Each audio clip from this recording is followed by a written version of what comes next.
സാധാരണഗതിയിൽ ഇടതുപക്ഷ ജനാധിപത്യ മുന്നണിയുടെ സർക്കാരുകൾ ക്ഷേമ പ്രവർത്തനങ്ങളുടെ കാര്യത്തിൽ വിട്ടുവീഴ്ച ചെയ്യാറില്ല. നോക്കൂ, രണ്ടാം പിണറായി സർക്കാർ വന്നതിന് ശേഷം ക്ഷേമ പെൻഷനുകൾ ഉയർത്താൻ കഴിഞ്ഞിട്ടില്ല, അത് കുടിശ്ശികയായി കിടക്കുന്നു. ക്ഷേമനിധി പെൻഷനുകൾ കൊടുക്കാൻ കഴിയുന്നില്ല.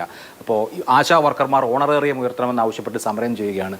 ക്ഷേമകാര്യത്തിൽ ഇത്രയധികം പരിമിതി വന്ന ഒരു ഇടതുപക്ഷ സർക്കാർ ഉണ്ടായിട്ടുണ്ടോ? ഇല്ല, ഇടതുപക്ഷ സർക്കാരിന് ഒരു പരിമിതി ഇപ്പോഴും ഇല്ല. ഇതൊന്നും നടക്കുന്നില്ല. ഞാൻ പറഞ്ഞുതരാം, തോന്നുന്നു നിങ്ങൾ പറഞ്ഞ പോരല്ലോ, ഞാൻ പറഞ്ഞുതരാം. ഇപ്പോൾ ക്ഷേമ പെൻഷൻ എത്ര രൂപയായിരുന്നു ഇവിടെ കേരളത്തിൽ യഥാർത്ഥത്തിൽ ഉണ്ടായിരുന്നത് യു ഡി എഫിൻ്റെ കാലത്ത്?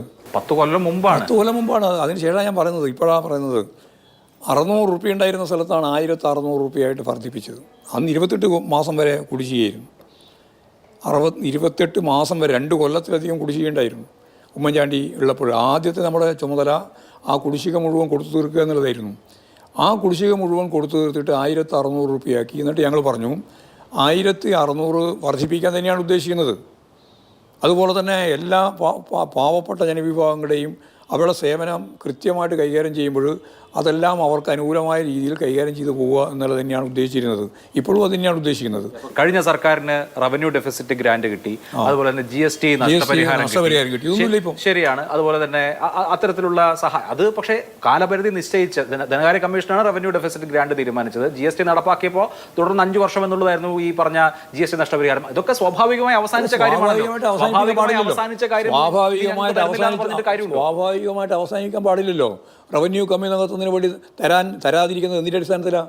ജനങ്ങളെ അഭിസംബോധന ചെയ്യുമ്പോൾ കേന്ദ്രം ഞങ്ങൾക്കൊന്നും തരുന്നില്ല, അതുകൊണ്ട് നിങ്ങൾക്കും ഒന്നും തരാൻ പറ്റുന്നില്ല എന്ന് കൈ കഴുകാൻ പറ്റുമോ? ജനങ്ങളോട് ഞങ്ങൾ അതല്ല പറയുന്നത്. ഞങ്ങളിപ്പോഴും കൃത്യമായിട്ട് പ്രയോറിറ്റി തീരുമാനിച്ച് ഇനി അങ്ങോട്ട് കുടിശ്ശികയുള്ളതും കൊടുക്കേണ്ടതുമായ 62 ഏറ്റവും കൂടുതൽ ജനങ്ങൾക്ക് കിട്ടേണ്ടുന്ന കാര്യം 62 ലക്ഷം ആളുകൾക്ക് കൊടുക്കേണ്ടുന്ന പെൻഷനാണ്. ആ പെൻഷൻ ഒരു തെറ്റുമില്ലാതെ കൊടുത്തുകൊണ്ടിരിക്കുകയാണ്. ഒരു കുടിശ്ശികയില്ലാതെ കൊടുത്തുകൊണ്ടിരിക്കുകയാണ്. കഴിഞ്ഞ കൊല്ലത്തെ കുടിശ്ശിക കൊടുക്കും തീരുമാനത്തിൽ കൊടുത്തു കഴിഞ്ഞു. ഇനി ഇക്കൊല്ലം കൊടുക്കാനുള്ള കുടിശ്ശികയുണ്ട്, ഒരു കുടിശ്ശിക. ആ കുടിശ്ശികയും കൂടി കൊടുക്കും. ഇപ്പോഴും നമ്മൾ അതാത് മാസം കൊടുത്തുകൊണ്ടിരിക്കുകയാണ്. അപ്പോൾ ഏറ്റവും പ്രധാനപ്പെട്ട അല്ല വേണ്ട കൊടുക്കുക. മറ്റിപ്പോൾ ഈ മാസം വരെ കൊടുത്തല്ലോ അല്ലെ? ഇതിലിപ്പോ കാണേണ്ട ഒരു കാര്യം, 2021 ജനങ്ങളെ അഭിസംബോധന ചെയ്തപ്പോൾ ഇടതുപക്ഷ ജനാധിപത്യ മുന്നണി ഒരു പ്രകടന പത്രിക വെച്ചു. ആ പ്രകടന പത്രികയുടെ 45-ാം ഖണ്ഡിക പറയുന്നത് ക്ഷേമ പെൻഷൻ 2500 രൂപയാക്കി ഉയർത്തുമെന്നാണ്. 1600 രൂപയാക്കിയത് തോമസ് ഐസക്കിന്റെ അവസാനത്തെ ബജറ്റിലാണ്. അതിനുശേഷം 4 ബജറ്റുകൾ 5 ബജറ്റുകൾ കഴിഞ്ഞു. പക്ഷേ ഒരു രൂപ പോലും ക്ഷേമ പെൻഷൻ വർദ്ധിപ്പിക്കാൻ കഴിഞ്ഞില്ല. അപ്പോൾ അടുത്ത തവണ ജനങ്ങളെ കാണുമ്പോൾ ഞങ്ങൾ കഴിഞ്ഞ 5 കൊല്ലം മുമ്പ് നിങ്ങളോട് പറഞ്ഞ കാര്യങ്ങൾ ഡെലിവറി ചെയ്യാതെയാണ് നിങ്ങളുടെ മുമ്പിൽ നിൽക്കുന്നത് എന്ന് കുറ്റസമ്മതം നടത്തുന്നു. ഞങ്ങൾ പറയുന്നു. അതിൽ നിങ്ങൾക്ക് എന്താ വിഷമം? ഞങ്ങളല്ലേ പറയുന്നു. ഞങ്ങൾക്കത് പറഞ്ഞാൽ ജനങ്ങളത് ഉൾക്കൊള്ളും എന്നുള്ള കാര്യത്തിൽ ഞങ്ങൾക്ക് യാതൊരു സംശയമില്ല.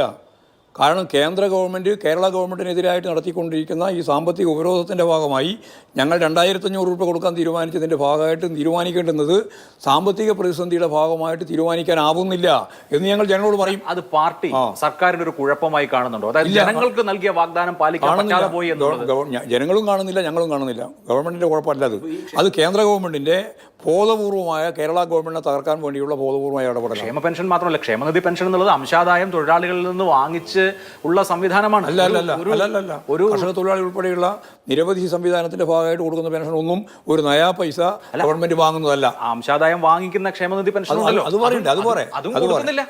അപ്പോൾ സർക്കാരിന് ഇതൊന്നും ചെയ്യാൻ പറ്റുന്നില്ല എന്നുള്ളത് പാർട്ടിക്ക് ഒരു പ്രശ്നമായി തോന്നുന്നില്ലേ? പാർട്ടിക്ക് പ്രശ്നമായി തോന്നുന്നുണ്ട്. അതുകൊണ്ടല്ലേ ശക്തിയായ സമരത്തിലേക്കും പ്രക്ഷോഭത്തിലേക്കും ഞങ്ങൾ പോകുന്നത്. കേന്ദ്ര ഗവൺമെന്റ് ജനങ്ങൾ അണിനിരത്തിയിട്ടുള്ളതാണ്. വെറുതെ ഒരു പ്രമേയം പാസ്സാക്കുന്നതല്ല. ലക്ഷക്കണക്കിന് മനുഷ്യരെ അണിനിരത്തിയിട്ട് അതിശക്തിയായിട്ടുള്ള ക്യാമ്പയിൻ കേരളത്തിൽ നടക്കുകയാണ്. അത് യാതൊരു പ്രതികരണം സൃഷ്ടിക്കില്ല എന്നുള്ള ധാരണയാണോ നിങ്ങൾക്കെല്ലാം ഉള്ളത്? ഞങ്ങൾക്ക് നല്ല ധാരണയുണ്ട്, നല്ല പ്രതികരണം സൃഷ്ടിക്കും. ഗവൺമെൻറ്റിൻ്റെ ഒപ്പം ജനങ്ങൾ നിൽക്കുന്നതിൻ്റെ പ്രധാനപ്പെട്ട കാര്യം ഇതാണ്. 600 രൂപയിൽ നിന്ന് 1600 രൂപ ആക്കിയിട്ടുണ്ടെങ്കിൽ സാമ്പത്തികമായ പരാധീനത ഇല്ലെങ്കിൽ 2500 രൂപയാക്കി വർദ്ധിപ്പിക്കുമെന്ന് ജനങ്ങൾക്ക് നല്ല ബോധ്യമുണ്ട്. അതാ പ്രശ്നം. വേറെ ആരെയും അതിന് പകരം വെക്കാനില്ല, കാണാനുമില്ല. ഇപ്പോൾ